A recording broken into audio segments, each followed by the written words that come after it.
என் தங்கமே, உன்னுடைய துரோகியின் இல்லத்திற்கு உன் கருப்பன் நான் சென்றிருந்தேன். அங்கே நான் கண்ட காட்சி எனக்கு வியப்பாக இருந்தது. என் குழந்தையே, உன்னுடைய கஷ்டகாலம் முடிகின்ற இந்த நேரத்தில் துரோகியின் இல்லத்தில் என்ன நடந்தது, உன் அப்பன் அங்கே என்ன காட்சியை கண்டேன் என்று உனக்கு சொல்ல வந்திருக்கின்றேன். என் குழந்தையே, அங்கு நடந்த விஷயம் உனக்கு மனதிற்கு சந்தோஷத்தை கொடுப்பதாக மட்டுமே இருக்கப் போகின்றது. முதலில் இந்த கருப்பன் எதற்காக உன்னுடைய துரோகியின் இல்லத்திற்கு சென்றிருந்தேன் என்று சொல்கிறேன். பல நாட்களாக அவர்கள் உனக்கு செய்த துரோகத்திற்கு தண்டனையை கொடுத்துவிட வேண்டும் என்று நினைத்து இருந்தேன். ஏனென்றால் ஒரு முறை உனக்கு துரோகத்தை செய்த பொழுது அவர்களுக்கு மன்னிப்பு வழங்கப்பட்டது. அதிலிருந்து அவர்களை திருத்திக் கொள்வதற்கான வாய்ப்புகளும் வழங்கப்பட்டது. ஆனால் அதையெல்லாம் அவர்கள் சரியாக பயன்படுத்தி கொள்ளாமல் அடுத்தடுத்து என்ன செய்ய வேண்டும் என்று மட்டும்தான் சிந்தித்தார்கள். தண்டனை கிடைக்கவில்லை என்றவுடன் அதை அவர்கள் தனக்கு சாதகமாக கொண்டார்கள்.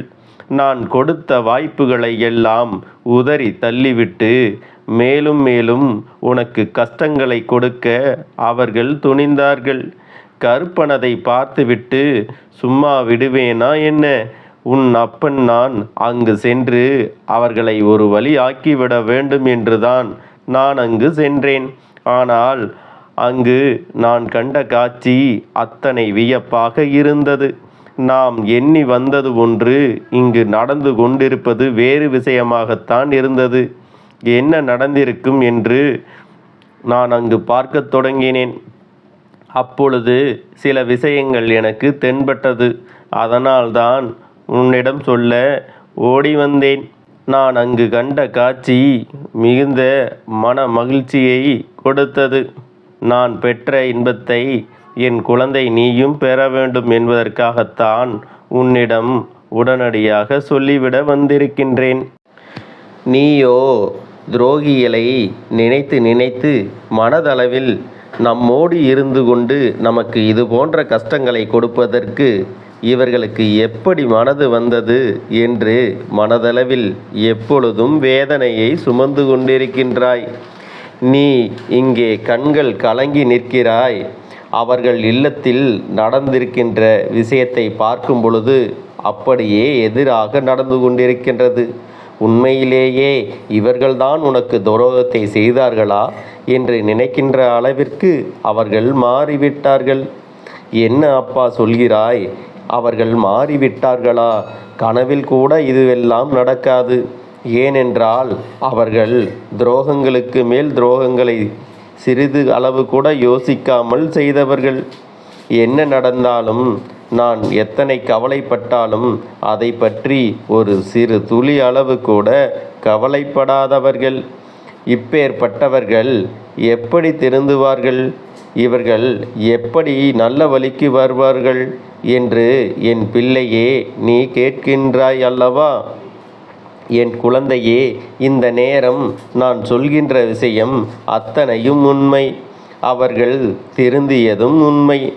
அதற்கு காரணம் என்ன தெரியுமா? அவர்கள் உனக்கு அதிகமான துரோகங்களை செய்யும் பொழுது உன்னுடைய குலதெய்வம் அவர்களுக்கு தண்டனையை கொடுத்து விட்டது. உன் குலதெய்வம் முன்னே சென்று அவர்களுக்கு தண்டனை கொடுத்ததற்கான காரணம் பல நாள் பொறுமை இழந்ததுதான். எத்தனை தான் நானும் பொறுக்க முடியும்? எத்தனை சோதனைக்கு உள்ளாக்குகிறார்கள். ஆனால் உன் குலதெய்வம் உன்மேல் பாசத்தை காட்டுகிறது. தண்டனை என்ன தெரியுமா?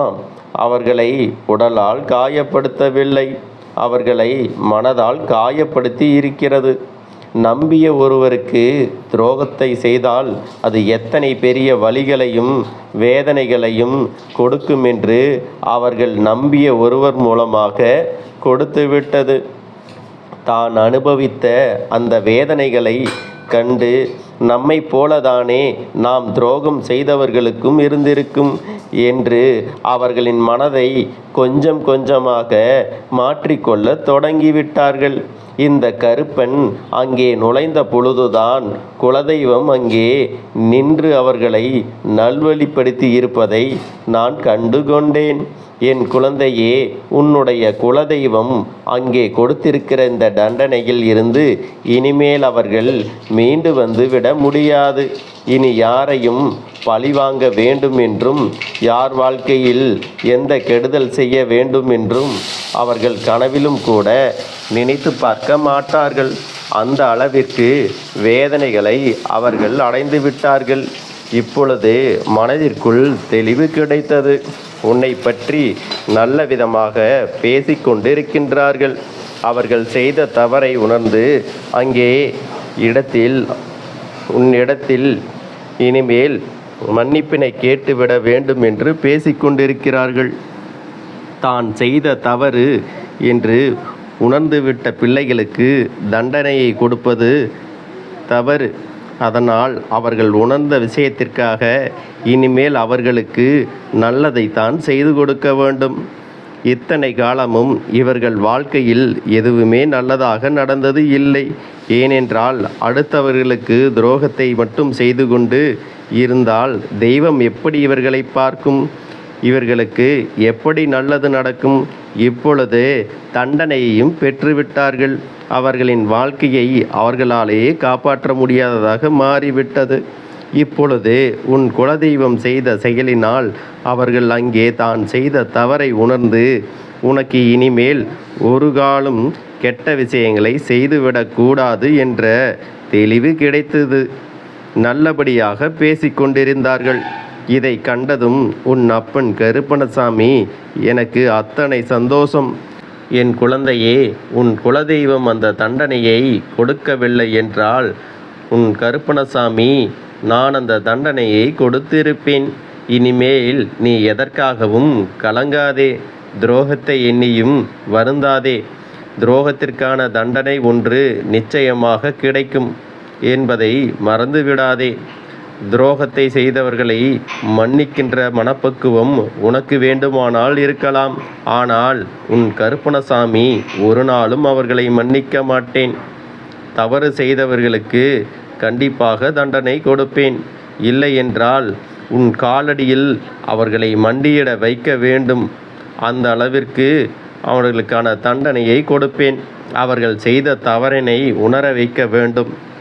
இதில் ஏதாவது ஒன்றை செய்தால் மட்டும்தான் அவர்கள் வாழ்க்கை என்பது அவர்களுக்கு ஒரு விதத்தில் நல்லதை கொடுக்கும். திருந்த வேண்டும். இல்லை என்றால் மேலும் மேலும் அவர்கள் வாழ்க்கையில் உனக்கு சோதனைகளை கொடுத்து கொண்டே இருப்பார்கள். எல்லாவற்றிற்கும் ஒரு முறை இனிமேல் இந்த துரோகிகளை எண்ணி வருந்தாதே. நான் உன்னோடு துணை நிற்கும் வரை, உனக்கு காவலாக இருக்கும் வரை சர்வ நிச்சயமாக எந்த ஒரு தீய சக்திகளும் இது போன்ற தீய எண்ணங்கள் கொண்ட மனிதர்களாயினும் சரி யாராலையும் உன்னை நெருங்க விட முடியாதபடி நான் உனக்கு காவலாக நிற்கின்றேன் என்பதை மட்டும் மறக்காதே. என் தங்கமே, இந்த கருப்பனின் ஆசீர்வாதங்கள் என்றென்றைக்கும் உனக்கு முழுமையாக கிடைக்கும்.